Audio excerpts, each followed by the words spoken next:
কত যে তোমাকে এসেছি ভালো। কালকে ছুটির পর স্কুলের গেটের বাহিরে দাঁড়াইও, আর শুনো এটা আম্মুর নাম্বার, মেসেজ দিও না।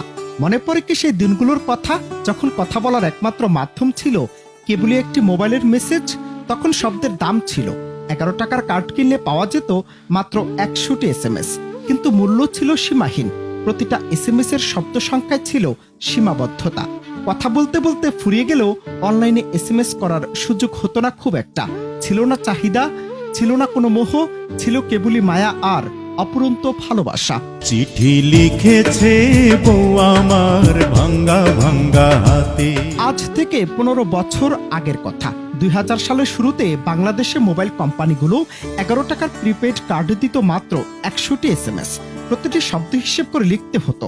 একটি শব্দ লিখতে কিপ্যাডে একাধিকবার চাপলেও বিরক্তি আসতো না, বরং প্রতিটি বার্তা পৌঁছাতো ভরপুর আবেগ নিয়ে। তখন মেসেজ বড় হয়ে গেলে কেটে ছোট করতে হতো, আবার কখনো অপেক্ষা করতে হতো দীর্ঘ 5 থেকে 10 মিনিট একটি রিপ্লাইয়ের জন্য। তখন নামের পাশে সবুজ বাতি থাকুক আর না থাকুক তা নিয়ে ঝামেলা হতো না। অনলাইনে বা অফলাইনে দেখার সুযোগও ছিল না। মেসেজ আসলেই মুখে একটা মুস্কি হাসি আর আবেগ নিয়ে তার উত্তর করা।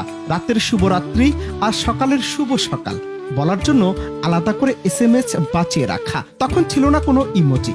আবেগগুলোকে অনুভবে বুঝে নিতে হতো। তখন শব্দের বেশ দাম ছিল, আবেগের দামও ছিল, অপেক্ষার দামও ছিল। কিন্তু আজ সময় বদলেছে, সবকিছু সহজ হয়েছে, কিন্তু সেই আবেগ আর কাজ করে না। তরুণ প্রজন্ম কিংবা প্রেমিক প্রেমিকার আবেগও তখন ছিল ভিন্ন। দেখা করার সুযোগ কম হলেও কয়েক লাইনের মেসেজই হয়ে যেত এক একটা দিনের সম্পূর্ণতা। পরিবার কিংবা বন্ধুদের খোঁজ নেওয়ার মাধ্যম ছিল সেই ছোট মেসেজ। কিন্তু আজ এক ক্লিকে ভিডিও কল, মেসেঞ্জার, হোয়াটসঅ্যাপ কিংবা ইমোজিতে ভরপুর চ্যাট, সবকিছু হাতে নাগালে। যোগাযোগ অনেক সহজ হলেও সে অপেক্ষার আনন্দ, শব্দের সাশ্রয়ের কৌশল কিংবা একটি রিপ্লাইয়ের জন্য বুকের ভেতর ধুকপুক করা, এসব আর খুঁজে পাওয়া যায় না। তাই প্রযুক্তি যতই উন্নত হোক, মোবাইল ফোনের সেই চিঠির সময় হয়তো চিরকালই থেকে যাবে আলাদা এক আবেগময় স্মৃতি।